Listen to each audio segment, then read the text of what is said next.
Shalom sa inyong lahat.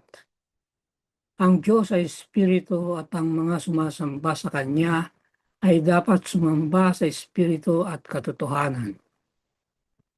Juan 4:24. Welcome po sa Good and Faithful channel dito sa YouTube. Dalayan kong maging pagpapala ito sa iyo tuwing ikaw ay magbubukas at manunood. Ang pangunahing mapapanood mo ay ang pagtatalakay ng lingguhang pag-aaral ng salita ng Diyos. Paminsan-minsan ay madaragdagan ito ng mga serye ng pag-aaral sa iba pang paksa tungkol sa pagiging katiwala ng Diyos. Tinatanggihan ng kataas-taasang hukom ang kasalanan.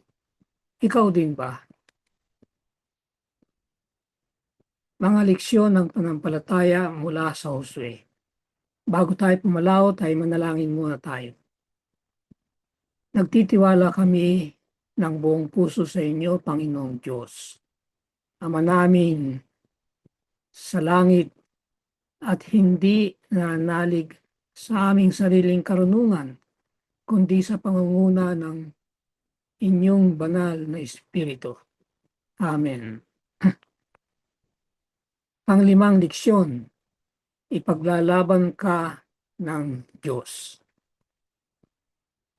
At ang lahat ng mga haring ito at ang kanilang lupain ay sinakop ni Josue sa isang panahon, sapagkat ang Israel ay ipinaglaban ng Panginoong Diyos ng Israel. Josue 10:42. Nagpapakita ang Diyos sa lumang tipan bilang kataas-tasang Panginoon ng sansinukob. Dahil dito, lahat ng nangyayari ay dapat kahit paano nauugnay sa kanyang tuwiran o dituwirang kalooban. Kaya ang tanong, paanong pinapayagan ng Diyos ang kanyang mga bagay ay magiging hindi may iwasan. Sinisiyatat natin ang pagiging komplikado ng mga gerang pinapayagan ng Diyos, ang mga limitasyon at katayuan ng gera ng Diyos, ang iniaalok na pangwakas na pangitain at kapayapaan, at ang espiritual na pahiwatig ng ganyang mga gera. Tatlong paghahati. Ang pinag-uusapan, ang makalangit na paghukom, ang naisip na hinaharap. Ang unang pagtatalakay ay ang kasamaan ng mga Kanaanita. Sa ikalawang kahati ay tatlo ang tatalakayin: ang kataas-taasang hukom, pag-alis o paglipol, at malayang pagpili. At ang huling tatalakayin ay ang prinsipe ng kapayapaan. Yung unang pagkakahati ang pinag-uusapan at tatalakayin ang kasamaan ng mga Kanaanita. Deuteronomio 18:9-12. Pagpasok mo sa lupaing ibinibigay sa iyo ng Panginoon mong Diyos, ay huwag kang mag-aaral gumawa ng ayon sa mga karumal-dumal na gawain ng mga bansang iyon. Huwag makakatagpo sa iyo ng sinaunang nagsusunog na apoy ng kanyang mga anak na lalaki o babae bilang isang handog ng manghuhula o manggagaway o inkantador o magkukulang o gumagamit ng anting-anting o nagpapagamit sa masasamang espiritu o sa lamangkero o sumasangguni sa mga patay. Sapagkat sinumang gumagawa ng mga bagay na ito ay karumal-dumal sa Panginoon, at dahil sa karumal-dumal na gawain ito ay pinalalaya sila ng Panginoon mong Diyos sa harapan mo. nabigyang katwiran ang pagkondena. Kailangan nating tumingin lagpas sa aklat ng Josue upang lubos na maunawaan ang kahulugan ng kasamaan ng mga bansang naninirahan sa Kanaan. Ang kasuklam-suklam na practice nitong mga bansa gaya ng pag-aalay ng bata, panghula, manggagaway, engkantador, nekromansya at espiritualismo ay nagbibigay sa atin ng isang pahiwatig. Deuteronomio 18:9-12. Ang pagkatuklas ng sinaunang tekstong Ugaritiko mula sa Ras Shamra, ito ang modernong pangalan ng matandang kanitang lungsod na Ugarit, ay nagbibigay ng marami pang pananaw sa kananitang relihiyon at lipunan at ipakita ang paghatol nitong kultura ay hindi lamang maunawaan kundi ayon sa mga moral na pamantayan ng lupang tipan na bigyan din ng katarungan.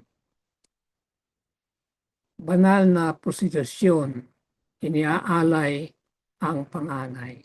Nakabase sa kananitang relihiyon sa paniniwala na ang natural na pangyayari na tinitiyak ang fertilidad ay kontrolado ng sexual na relasyon sa pagitan ng mga Diyos at Diyosa.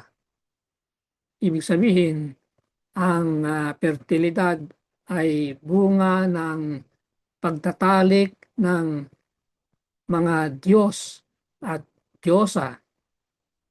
Kaya nakikita nila ang kanilang gawaing sexual at nakikibahagi sa sexual na practice upang gisingin ang mga Diyos at Diyosa na gawin din ito.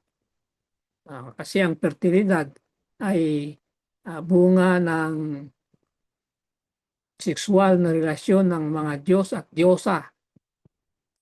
Para itong mga Diyos at Diyosang ito ay gawin ito, ay ang mga tao sa kanilang pagsamba ay gumagawa nito para maengganyo ang mga Diyos at Diyosa na gawin din. Nagresulta ang konseptong ito sa isang institusyon ng banal na prostitusyon. Sangkot ang parehong lalaki at babae, mga patutot na nakikisali sa walang pagpipigil na ritual. Mula lahat ay bilang bahagi ng kanilang relihiyosong mga practice. Kaya bahagi ng pagsamba nila, ang malalaki ay kukuha ng babaeng patutot sa templo at makikipagtali,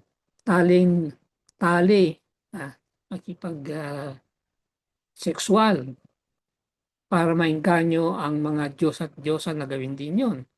Ang mga babae na sumasamba ay gawin din, kukuha ng lalaking patutot. Hindi makakaangat ang isang bansa sa isang moral na batayan kaysa sa mga Diyos na sinasamba ng kanilang taong bayan. Bilang resulta ng gayong pagkaunawa ng kanilang mga Diyos-Diyusan, hindi katakataka na ang mga relihiyosong practice ay kabilang ang pag-aalay ng bata na tiyak na nagbabala laban dito ang Biblia. Nagpapatunay ang ebidensya ng arkeolohiya na ang mga naninirahan sa Kanaan ay regular nag-aalay ng mga bata sa kanilang mga Diyos. Talagang mga demonyo na sinasamba nila. Natagpuan ang maliliit na durog na kalansay sa malalaking garapon na may panatang mga inskripsyon ng nagpapatotoo sa kanilang napababang relihiyon at kung anong kahulugan nito sa marami nilang mga anak. Nagwakas ang panahon ng kanilang pagsubok. Ang pagpuksa ng mga kananita pagkatapos ay hindi isang naisip lang, isang bagay na lumitaw bilang resulta ng kapasyahan ng Diyos na ibigay ang lupa ng Kanaan sa mga Israelita.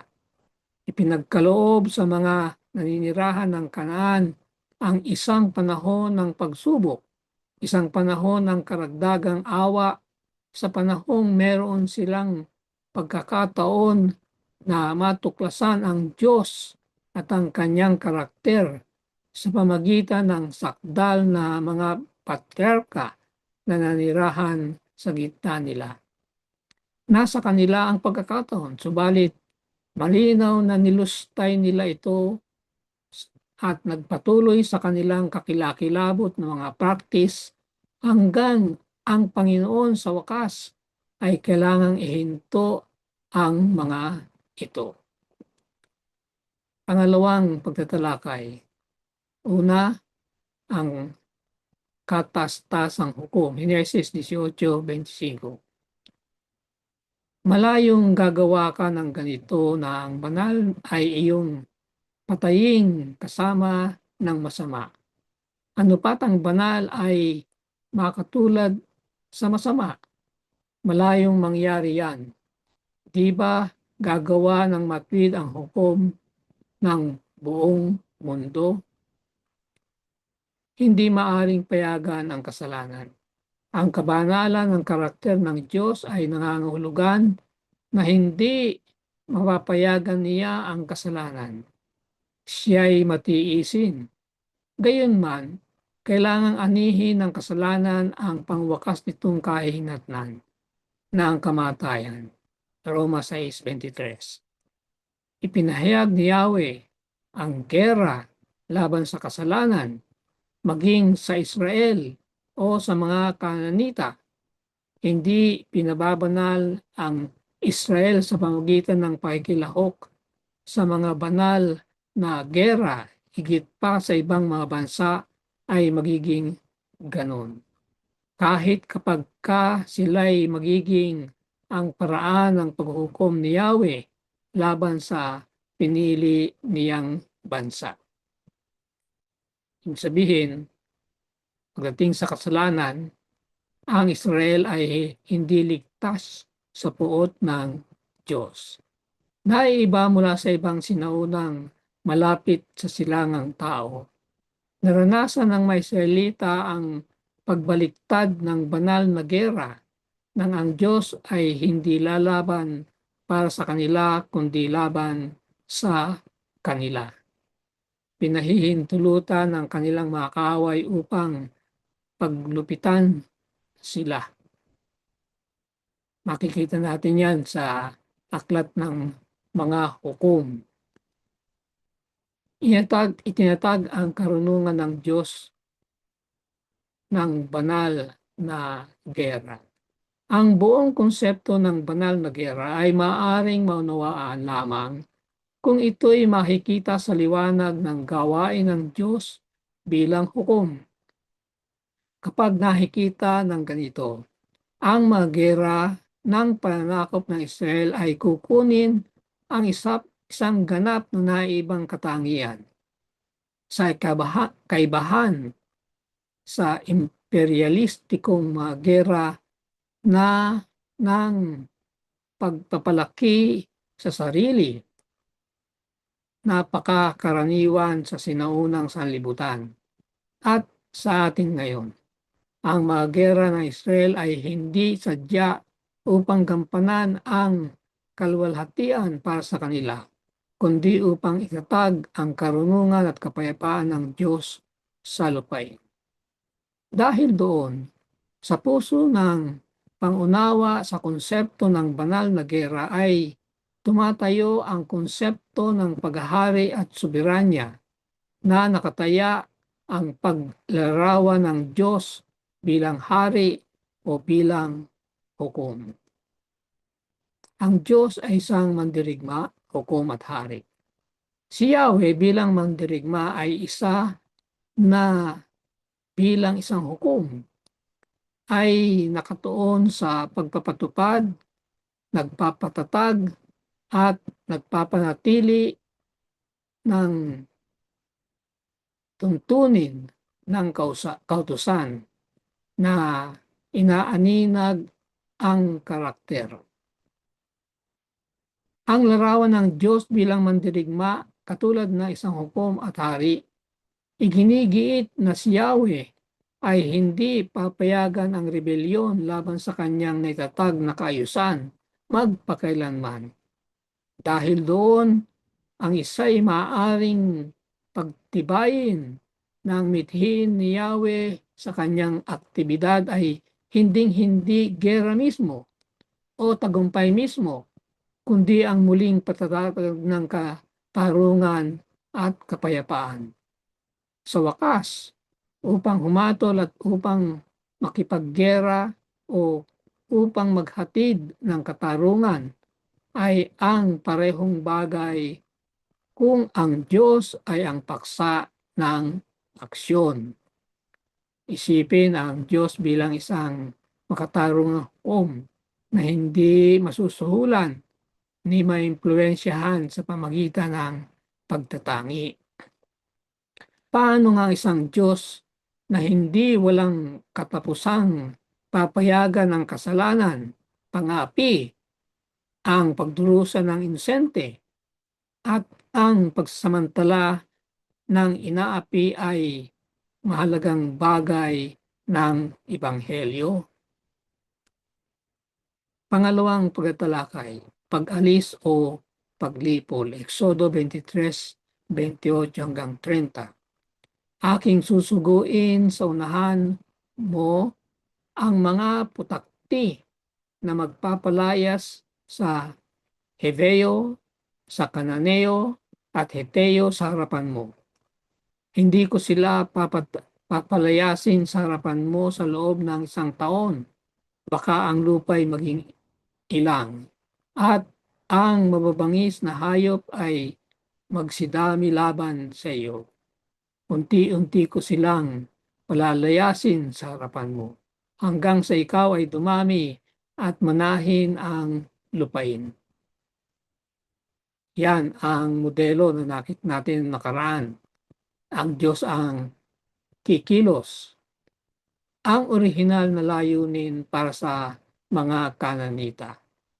Ang orihinal na layunin ng Diyos para sa mga Kananita ay hindi paglipol, kundi sa halip pag-alis.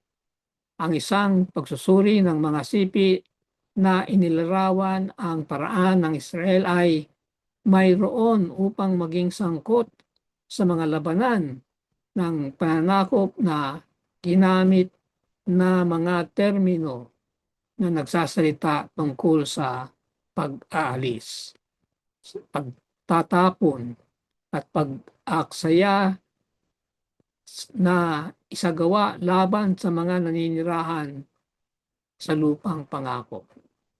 Ang ikalawang grupo ng mga termino na naghahayag ng pagwasak ay mayroon ang Israel bilang ang paksa ng kilos na karamihan ay tungkol sa mga bagay na walang buhay, tulad ng mga artikulo ng paganong pagsamba at mga bagay na nakatuon sa pagwasak. Maliwanag, ang mga lugar ng paganong pagsamba at ang mga altar na binubuo ng pangunahing mga sentro ng kanitang relihiyon. Ang pagwasak ay hindi patungkol sa mga tao kundi mga kanilang kagamitan ng pagsamba at mga sinasamba. Yun ang pagwasak, hindi ang tao. Pero ang mangyayari ay pati ang mga tao ay mawawasak, papatayin. Pagkatapos sa pamagitan ng pagtakas sa pamagitan ng imigrasyon, ang banal na gera ay pangunahing nakatuon sa tiwaling kultura at lipunan.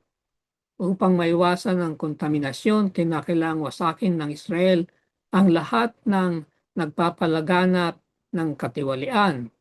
Gayunman, lahat ng naninirahan ng Kanaan at ang mga sa isang individual na batayan ay kinilala ang soberanya ng Diyos bago sa pananakop ay nagawa na pagtakas sa pamagitan ng imigrasyon. So, hindi papatayin talaga, itataboy, paalisin, idadalhin sa ibang lugar, yan ang imigrasyon. Kamatayan para sa mga mapanghimagsik. Ang bahagi lamang ng napapahamak sa pagkawasak ang populasyon ng kanita ay yung mga umatras sa mga nakukutaang lungsod. May matigas ang ulong nagpapatuloy sa pagrebelde laban sa panukala ng Diyos para sa mga Israelita at nagpatigas ng kanilang mga puso. Kung ang paon ng layunin ng pananakop ng Kanaan ay upang itaboy ang mga naninirahan ng lupain at hindi upang lipulin sila, bakit kinakailangan ng mga Israelita na patayin ang napakaraming tao? Ipinapahayag ng pananakop ng Kanaan na ang orihinal na layunin ng pananakop na ipinahiwatig ang pagpapakalat ng populasyon ng Kanaan. Karamihan ng mga Kanaanita tulad ng Faraon ng Ehipto, pinatigas ang kanilang mga puso at maging isa kasama ang kultura sa gayong lawak na ang pagwasak ng kanilang kulturang sinadya silang dapat maging wasak. Pangatlong pagtatalakay, malayang pagpili. Deuteronomio 20:15 hanggang 18. Kapag ikaw ay lalapit sa isang bayan upang makipaglaban, ay iyong ang ihahayag ang kapahayagan doon. Gayon ang iyong gagawin sa lahat ng bayang napakalayo sa iyo na hindi sa mga lungsod ng mga bansang naririto. Ngunit sa mga bayan ng mga taong ito na ibinibigay sa iyo ng Panginoon mong Diyos bilang pamana, ay huwag kang magtitira ng may buhay sa anumang bagay na humihinga. Kundi iyong lilipulin sila, ang Heteo, Amoreo, Canaaneo, Periseo, Heveo, at ang Jebuseo, gaya ng iniutos sa iyo ng Panginoon mong Diyos, upang huwag nila kayong turuang gumawa ng ayon sa lahat nilang karumal-dumal na mga gawa na kanilang ginagawa sa kanilang mga Diyos upang kayo'y magkasala laban sa Panginoon ninyong Diyos. Yung binabanggit kanina na para hindi sila mahawa, yun ang kinakailangan gawin. Yung mga rebelde, ang tugon sa Panginoon ay pupuksain. Kabuuang pagpuksa. Ginagamit ang talatang Hebreo ang isang natatanging termino upang ilarawan ng pagwasak ng tao sa gera. Yan ang cherim. Tumutukoy itong termino sa kung ano ang ipinagbawalan, sinumpa, o nakatuon sa paglipol. Kadalasan, itinatalaga ito na kumpleto at hindi mababawi na pagkakalagay ng tao, hayop, o mga bagay na walang buhay sa eksklusibong larangan na sa pakikipagdigma sangkot sa karamihan ng mga kaso kanilang pagkasira. Ang konsepto at practice ng chirim bilang isang lubos na pagpuksa ng isang taong bayan sa gera ay kinakailangang maging maunawaan sa liwanag ng tunggalian ni Yahweh kasama ang kosmikong puwersa ng kasamaan, kung saan ang kanyang karakter at reputasyon ay nakataya. Mga limitasyon ng pagkawasak. Muli mula ang paglitaw ng kasalanan sa libutan. Walang neutralidad. Ang isa'y alinman ay sa panig ng Diyos o laban sa Kanya. Isang panig ay humahantong sa buhay, walang hanggang buhay, at ang iba'y tungo sa kamatayan, walang hanggang kamatayan. Ang practice ng lubos na pagkawasak ay naglalarawan ng matuwid na paghatol laban sa kasalanan at kasamaan. Tanging ipinagkatiwala ng Diyos ang pagbitay ng bahagi ng kanilang paghukom sa kanyang piniling bansa, ang sinaunang Israel. Ang debosyon sa pagkawasak ay nasa ilalim ng kanyang mahigpit na teokratikong kontrol na limitado sa isang tiyak na yugto ng kasaysayan, ang pananakop, at ang isang mahusay na tinukoy geographical na lugar, yun yung sinaunang Kanaan.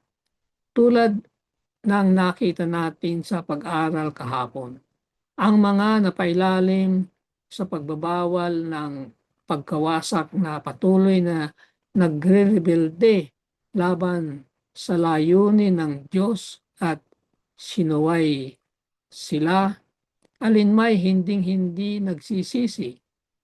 Kaya ang mga pasya ng Diyos upang sa wasakin sila ay hindi rin arbitraryo ni pambansa. Ang parehong parusa sa Israel. Saka umaasa ang Israel ang katulad na pagtrato kung nagpasya sila na yakapin ang katulad na pamumuhay bilang mga Kananita, kahit parang ang mga grupo na nakalagay sa alinmang panig ng banal na gera ay paunang natukoy. Sabihin ang mga Israelita ay mamanahin ang lupain at ang mga Kananita ay wawasakin. Merong ang posibilidad na gumalaw mula sa isang panig tungo sa iba, gaya ng makikita natin sa mga kaso nila Rahab, Akan, at ang mga Gibeonita. Ang hindi basta-bastang ibinigay ang taong bayan ng proteksyon ay nailagay sa ilalim ng isang pagbabawal. Ang mga nakinabang mula sa isang relasyon kasama kay Yahweh ay maaaring mawala ang kanilang may pribilehiyong katayuan sa pamagitan ng paghihimagsik, at ang mga nasa ilalim ng pagbabawal ay maaaring pumailalim sa autoridad ni Yahweh at mabuhay. Ang tanong ay, ano ang mga espiritual na implikasyon ng pagsuway ng mga Kananita sa Diyos para sa ating konteksto ngayon? Ibig sabihin, ano ang kahinatnan ng ating malayang pagpili para sa atin mismo? Pangatlong pagkakahati, ang naisip na hinaharap. Tatalakayin ang prinsipe ng kapayapaan, Isaiah 9:6. Sapagkat sa atin ay pinanganak ang isang bata, sa atin ay binigay ang isang anak na lalaki, at sa pamamahala ay maaatang sa kanyang balikat. At ang kanyang pangalan ay tatawaging kamanghamanghang tagapayo, makapangyarihang Diyos, walang hanggang Ama, prinsipe ng kapayapaan. Isang mapayapang mesyanikong kapanahunan. Bagaman ang pangunahing focus nitong leksyon ay bumubuo ng iniutos ng Diyos at tinutulungang mga gera ng lupang tipan, kailangan nating banggitin ang presensya ng ibang pare-parehong kahalagahan ng tema ng mga propetikong mga sulat sa Lumang Tipan. Ang hinaharap na pangitain na ang mapayapang mesyanikong kapanahunan. Inilarawan ang Mesyas bilang ang prinsipe ng kapayapaan, Isaiah 9:6. Inilunsad niya ang isang kaharian na pinagharian ng kapayapaan, kung saan ang leon at ang tupa ay sama-samang manginginain. Isaiah 11:1-8. Kung saan walang magkakaroon ng pagkawasak o pananakit, talatang 9, at kung saan maghahari ang kapayapaan, Isaiah 60:19, at aagos tulad ng isang ilog, Isaiah 66:12. Halimbawa, ang pagpapakain ng army ng Syria. Isalang-alang ang kwento ng pagpapakain ng army ng Syria na inisyatibo ni Eliseo. Sa halip ng pagpuksa sa kanila, itinampok niya sa kanila ang pinakamataas na pamantayan, kapayapaan, na noon pa man ay ninanais ng Diyos para sa kanilang bayan. Ito'y kawili-wili na mapansin na lubos na nababatid ni Eliseo ang kahigtan ng di nakikitang army na napapalibutan ang mga kaaway. Ang karanasan ay pinalibutan ng bansang Syria ang Israel. Takot na takot yung katulong ng propetang Eliseo. Pero nakikita ni Eliseo ang hindi nakikita. Yan ay ang army ng Diyos na nakapalibot sa Assyria. Kaya hindi siya natatakot. Sabi ng propeta, Panginoon, buksan mo ang mata ng assistant niya at nakita ni Eliseo. Kaya ang ginawa nila ay kaiba. Ito'y kawili-wili na mapansin na lubos na nababatid ni Eliseo ang kahigtan ng di nakikitang army na napapalibutan ng kaaway.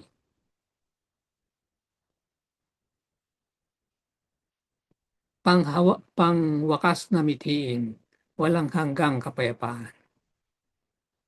Hanggat kasangkot ang Diyos sa isang kosmikong tunggalian na umaapektuhan din ang ating planeta, ang pangwakas na mithiin ng katubusan ay hindi isang permanenteng tunggalian o kahit isang walang hanggang pagsupil ng kaaway sa isang katayuan ng pagkalipin, kundi sa halip walang hanggang kapayapaan.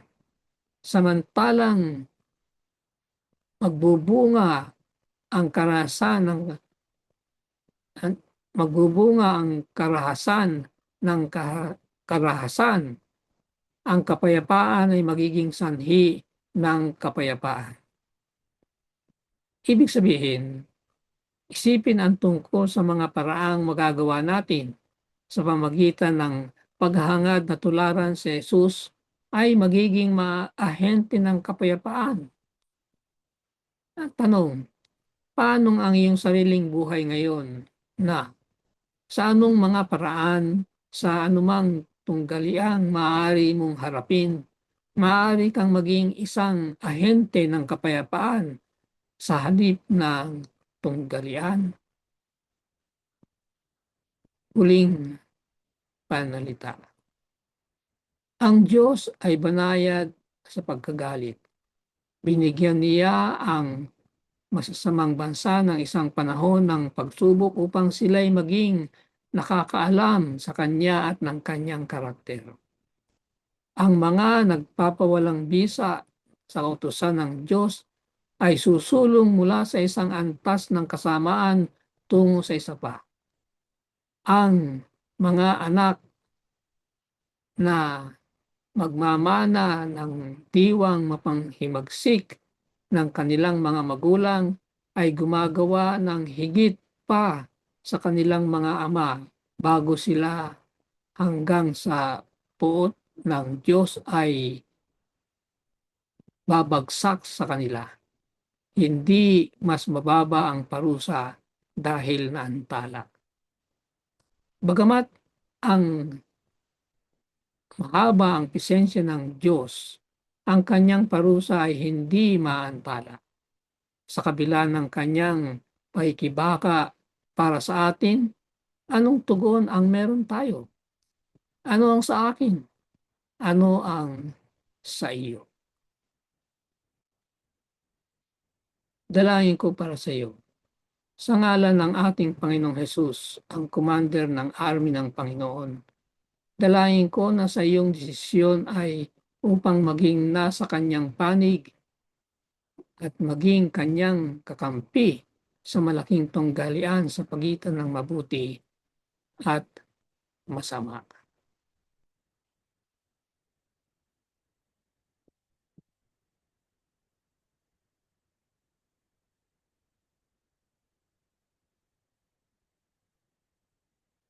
Sumayin niyo ang Good and Faithful channel dito sa YouTube. Ako'y patuloy na nagpapasalamat sa mga taong tumutulong na makarating ito sa kaalaman ng marami pa. Pagpalain nawa sila ng Diyos. Malaki ang inyong magiging papel sa ministeryong ito kung ikaw ay magsusubscribe kung hindi pa.